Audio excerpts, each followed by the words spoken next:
Hello and welcome to the Fighting Spirit Podcast. As always, I'm Jason and I'm here to bring you your fight picks for UFC Fight Night Dos Anjos versus Edwards taking place in San Antonio, Texas. We have the entire card crunched as always, and we're here to bring you the best picks in the biz. Let's get into it though. Here's the show.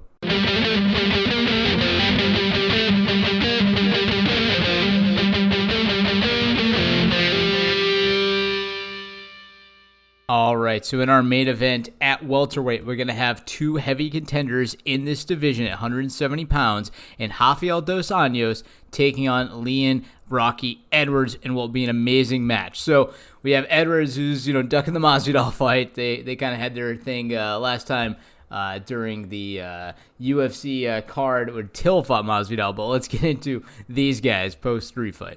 Anyways, Dos Anjos, Edwards, this is a very hard fight to call because we have two really good guys. I mean, they're both good strikers, they're both great grapplers, but it's a game of inches here, and I think that Rafael Dos Anjos is actually the slightly better fighter here. So I think that he's a little more technical with his hands. I think his kickboxing is a little more crisp. However, I do actually think that Leon Edwards' grappling ability is actually super high level and higher than his 3 submissions suggest, especially when it comes to defending and stopping a guy. Now, we saw him do this with Gunnar Nelson, right? Gunnar Nelson tried to, get into a lot of grappling exchanges and great hand fighting, great defense, great takedown defense. Edwards kind of had it all there, but we know Gunnar is not really the best, kickboxer, best striker in the game, and I think that's where Dos Anjos is going to have a better chance than than Gunnar, because Dos Anjos with his hands is better, and if it has to go to the mat, he can take it there, and he can set up those takedowns, set up that ground action by laying on, heavy strikes early on in the fight. When we're looking at Dos Anjos, this guy only really loses to the best guys out there. Let's go over his last 4 losses since 2016. Usman, current champion. Colby Covington, current interim champion. Tony Ferguson, basically baddest man alive at 155 pounds. And then before that, Eddie Alvarez, former 155-pound champion. Basically the only guy that can beat him is a top contender. And I think Edwards is good, but I don't know if he's at that level. Yes, has he beat Nelson? Has he beat Cerrone? Has he beat Brian Barberena? But he hasn't, some of these haven't been in the best spectacular fashion, right? Takes Nelson to a split decision, Cerrone to a decision, and Brian Barberena to a decision. He's not really shutting the door on guys at this high level. He has 8 decisions, over 17 wins, and while he is a great points fighter, I just think that we got a little bit more at Dos Anjos. And we saw him against Kevin Lee most recently. This man looked dangerous. He poured it on Kevin Lee, would not take the pressure off him, and he drained his gas tank. I think Edwards maybe has a deeper gas tank than Lee, but I think he can take it to the deep water if he wants it to go there. So we are picking Dos Anjos in this main event.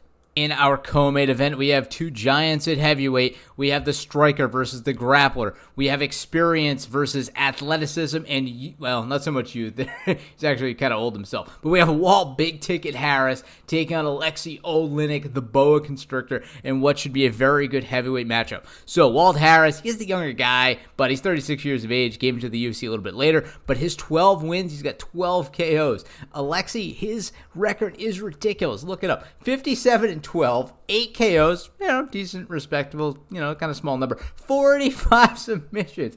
This guy chokes people out left and right. I said it before, I'll say it again. I think that he is an amazing fighter, and while he could not choke out, Overeem, I think that Walt Harris isn't necessarily as good a striker. Does he have power? Sure. Has Oleinik dealt with guys that have power? Lots of times, right? Mark Hunt beats him via rear naked choke. Travis Brown, neck crank. This guy defeats guys left and right, no matter how high caliber they seem to be at times, right? And this was Travis Brown maybe on the decline, but still, I think he'd be a really solid fighter. And when I look at the numbers here, I think Oleinik, definitely has that ground game. Walt Harris has a slight hands advantage in striking, but I just like that Oleinik's more well-rounded, a lot of experience to lean on. I don't think his chin is too tested for his career. He has been knocked out 6 times in his career, but, in terms of ratios, Harris has been 2 over his, 19 fights himself. So I think that, just testing chins, we're looking at relatively even numbers here, even though the number is higher for Oleinik, just over the number of fights that they've fought. So look at the numbers. I like Harris's power, but I think that Oleinik has just as good a hands, maybe not the power, but just as good as hands to set up to get those chokes in, to make this into a grappling game. And despite the fact that Harris trains an American Top Team, I can't pick him here. We're picking the Russian, Alexei Oleinik, in San Antonio.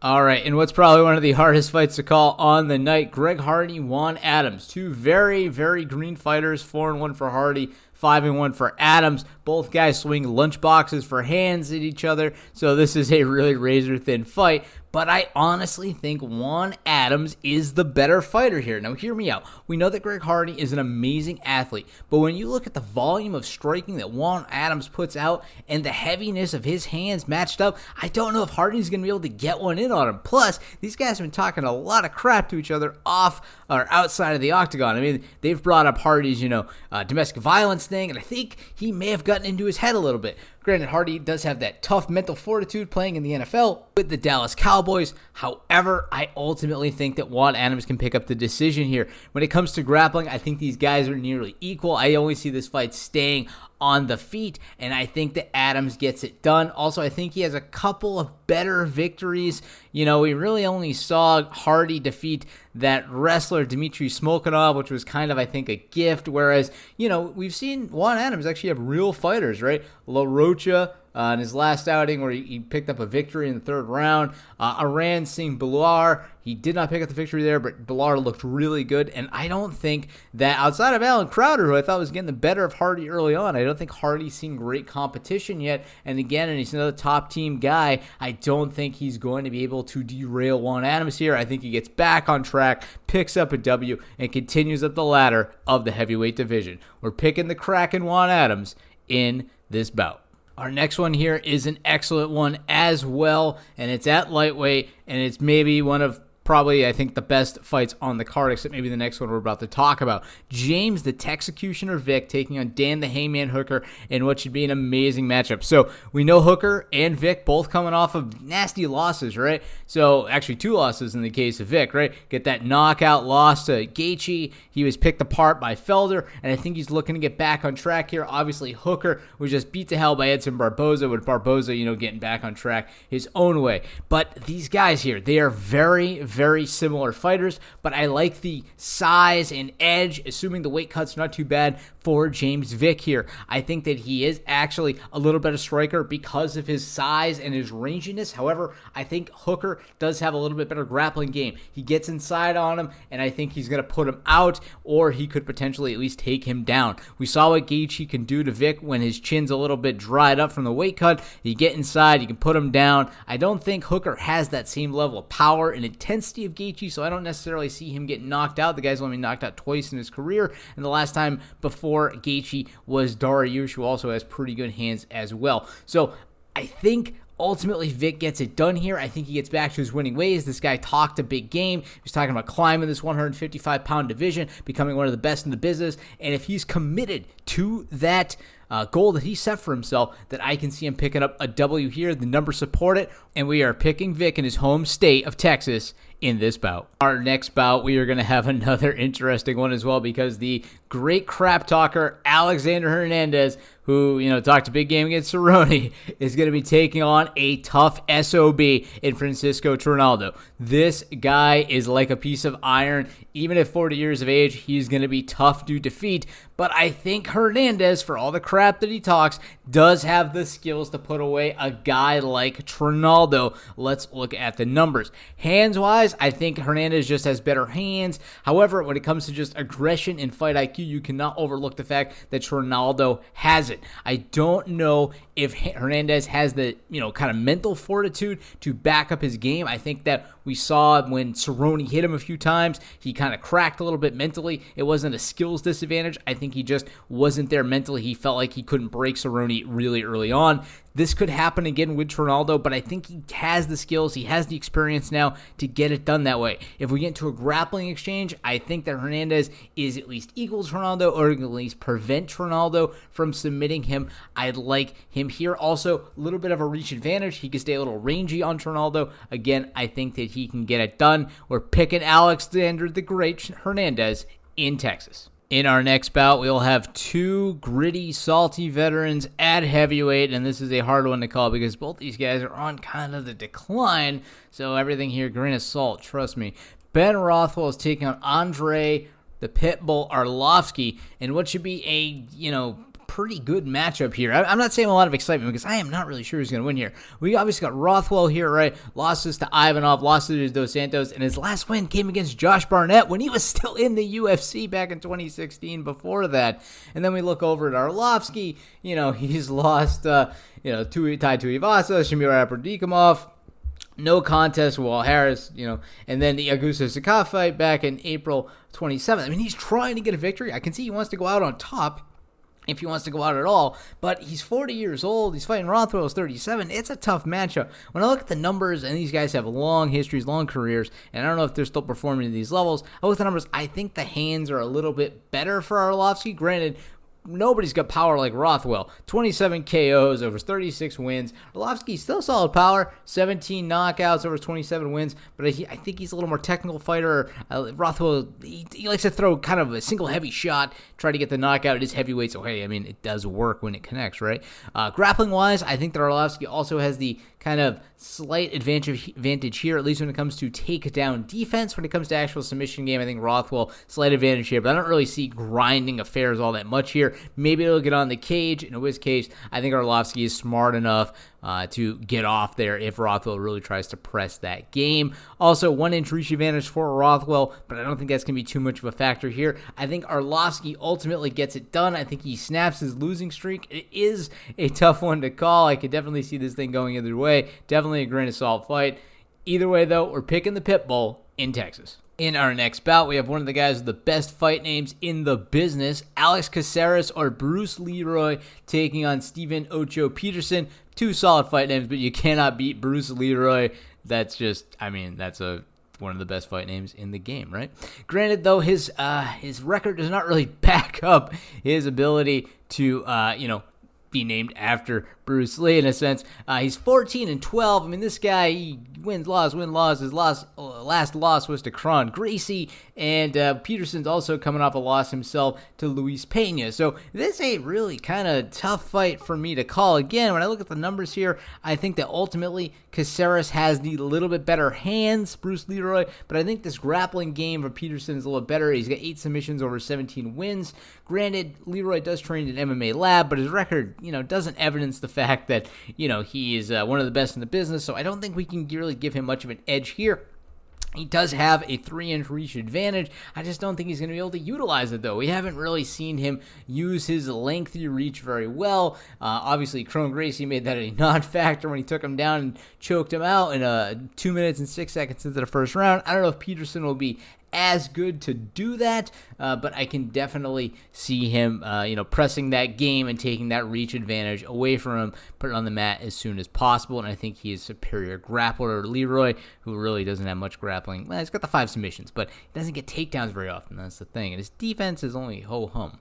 Either way, though, we're picking Peterson the Ocho in this bout. In our next ladies matchup, I think it's going to be very interesting, one at bantamweight. So we have Raquel Pennington coming off 2 losses, fighting for the title against Amanda Nunes, and then fighting Gerandamy back in November, and then she's going to be taking on Irene Aldana, who's on a tear right now. So I think this is kind of a make-or-break moment for Raquel Pennington. She's fighting somebody on the upswing, she's a little bit on the downswing, and I haven't seen anything great out of her since really she made it to that championship fight when she defeated the likes of Betch Correia and Miesha Tate, but Miesha, I think, was mostly out of the game at that point, so I mentally at least. So I don't know if she really still has it anymore at this point. When I look at the numbers, I think that the boxing of Aldana, the hands, her 5 KOs over her 10 wins, is just really good. If it goes to the ground, she can get it done there. And her win ratio is just a lot higher, 9-7 for Pennington to 10-4 for Aldana. And Aldana's on a streak. She's got it together since her split loss to Shikagian.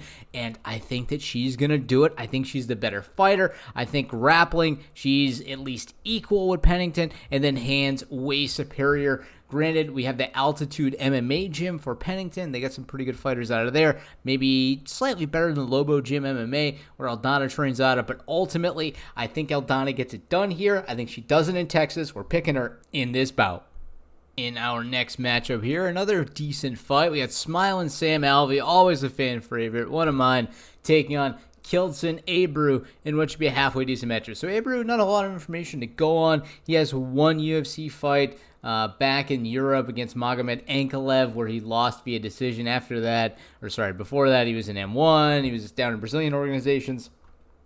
Not a whole lot to go off of with him, but we'll do our best to look at the numbers here and see what's up. So I think from a just pure striking perspective, we got to give one to Alvey here. In fact, I think the UFC is kind of handing him one a little bit now. I don't want to put my foot in my mouth, but 19 KOs of his 33 wins. We got Abreu, who's only 14-3. He's been knocked out twice. He does have 10 submissions, but we know that Alvey has a very good takedown defense, so I don't think that Abreu is going to be able to really impose that aspect of his game. I think Alvey manages to keep it standing on the feet, where he's able to lay in big shots on Abreu and break him standing. He also has a very slight reach advantage, so I think he can play that rangy game a little bit, get in and out, and get into the pocket when he needs to. I like Sam Alvey here. I think he's going to get back on track, pick up a W, and smile for the fans in Texas. Okay, stop the presses, call all of the social media outlets. Yeah, call them. I'm sure they have people just, hey, welcome to Facebook. How are you doing? Anyways, phone somebody, because I am actually picking the Happy Warrior, Roxanne Modafferi. She made me a believer after she defeated Antonia Shevchenko. I said that she had nothing to offer Shevchenko, and that proved to be totally wrong. And I have to think that she's going to be able to continue impressing me and defeat Jennifer Maia, who she's facing in San Antonio. So let's look at the numbers here. I think that they have basically similar styles as far as hands and striking goes, but I like Modafferi's takedown game. We saw what she did to Shevchenko. I think she can put Maia on her back anytime she wants. Maia does have some ground ability, but we know Modafferi has it too. She was a runner-up on The Ultimate Fighter, and I think she's the better one here.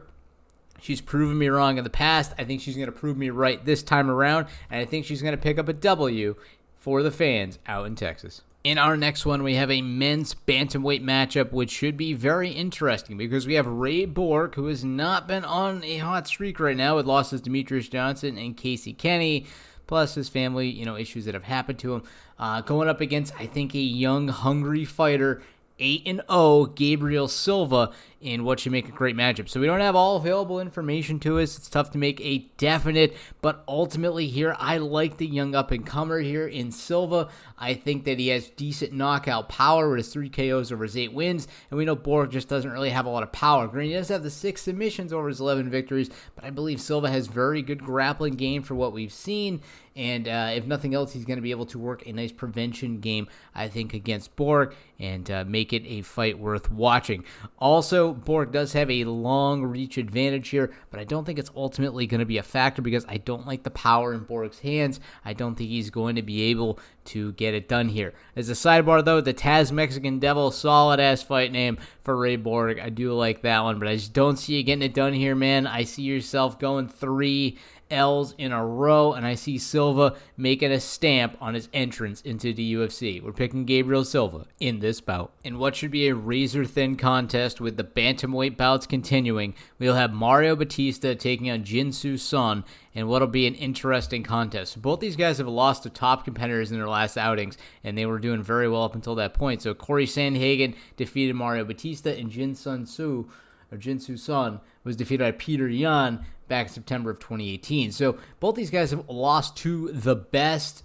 We have Son, who trains at Korean Zombie MMA. We have Batista, who trains at MMA Lab. I mean, as far as quality of competitors they've faced, as far as the gyms they train at, this is a tough one to make a case for. I think that they basically ultimately have even striking ability here, though. I think Son has maybe a little bit better takedown game, but I just like Batista here a little bit more. I think that he was derailed a little too quickly by Sandhagen, and I don't think Son has the same grappling game as Sandhagen to get an arm bar so early on. Whereas Son, I don't think he has the ability to put it on Batista, really. I don't think he's going to be able to pick it up I think Batista's going to get it done here, get back on track, and get his first win in the UFC. So we're picking Batista in this one, but it is a tough call. They both fight high-level competitors. And so, yeah, like I said, it's tough. It's just one of those things. We're picking Batista, though, by the razor-thin margin in this fight. And in our last matchup of the night, again, another bantamweight showcase here. We have Domingo Pilarte taking on Colares, and I think it's going to be a tight fight, but I think ultimately Pilarte gets it done here. Pilarte has the better hands, Colares has the better grappling game, but Pilarte has this 5-inch reach advantage. He's shown to be fairly effective with his jab and his striking, and I think he's going to be able to prove this to Colares. Colares does, however, manage to get this thing to the ground. He does have good high takedown percentage. I think that he could ultimately get the win here, but I think that the 5-inch reach advantage, the superior striking, and Pilarte, Son of Fire, is going to get it done. I am picking Pilarte in this matchup.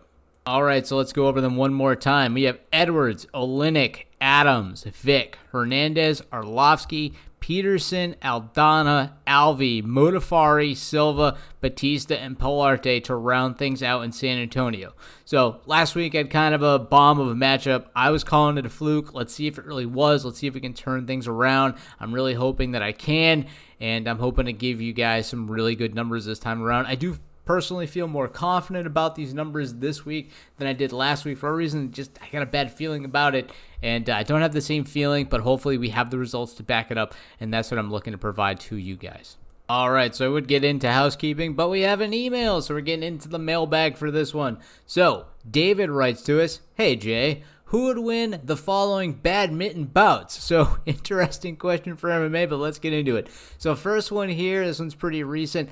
Askren versus Masvidal. So I honestly think that the striker is going to have a slight edge over all of the grapplers when it comes to badminton. I think it's just a lot more finesse, a lot more movement, and while a grappler might have good movement in certain aspects, I think they're not as good on the feet, so I'm going to basically go with strikers across the board here. I think Masvidal defeats Askren. We got Conor versus Khabib. I think Conor gets it done in badminton as well. Joe Rogan versus Dana White, though, see, that's a tough one because as much as those guys might want to beat each other, does Joe want to beat his boss? You know what? Hell, screw it. I'm going to say Joe Rogan wants to beat his boss, wants to beat the hell out of him, and I think ultimately Joe defeats the tomato Dana White. Dana White does not have a chance here. He might promote the hell out of the matchup. He might have more people there than God could provide to watch such a ridiculous matchup, but I think Rogan gets it done there. What can't that guy do? He's a jack of all trades. He's everybody's